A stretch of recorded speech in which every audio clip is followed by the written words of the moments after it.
I pozdrav ljudi, ovdje je Viki Huber i dobrodošli na moj novi video i u ovom videu ću vam pokazati svoj mains and goals za Croatia National 2019, tako da možemo krenuti u video.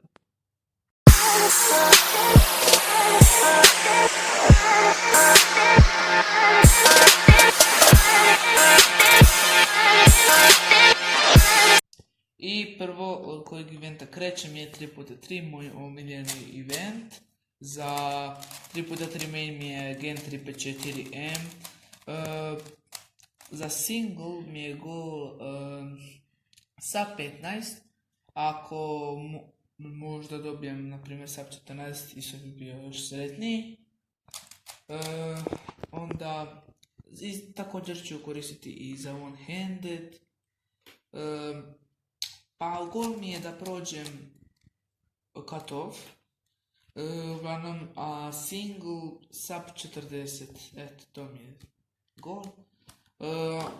Ova, ne znam koja sad, ne znam kako se zove ova kocka, uglavnom, ta kocka, nju koristim ovak za zadrijavanje,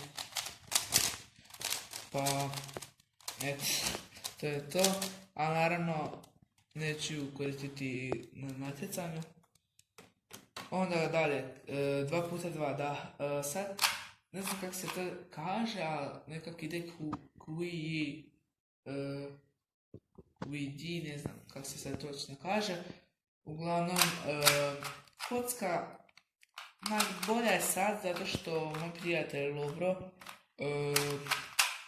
je podmazao 2x2, pa sad je stvarno brza i odlična. I uglavnom možete se subscribe na njegov kanal, link će biti u opisu. Goal za 2x2 single, sub 4 ili sub 3. A average sub 6 ili sub 5. Sub 5 ako bude moguće, sub 6, zašto? Zato što na Osijek Openu 2019. sam dobio sub 7 average. Dalje, onda Scube. Scube main mi je jedini Scube koji imam. One long Scube.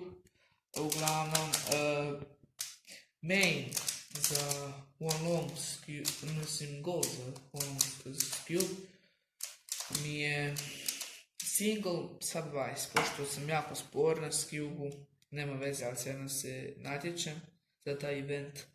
A isto je average sub 20. Dalje, Pyramix. Pyramix se ne znam kako se ovo zove, a to je jedini Pyramix također koji imam.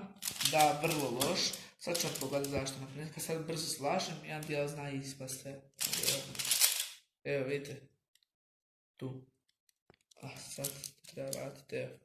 Uglavnom, goal za mislim, poslušat ću odgovore Pyramix, već sam se dogovorio s njim. Uglavnom, Pyramix goal za single mi je pa sub 10, jer prošli put nisam dobio sub 10 single, a average može isto sa 15. Uglavnom, to je to za ovaj video i vidimo se u sljedećem. Ćao!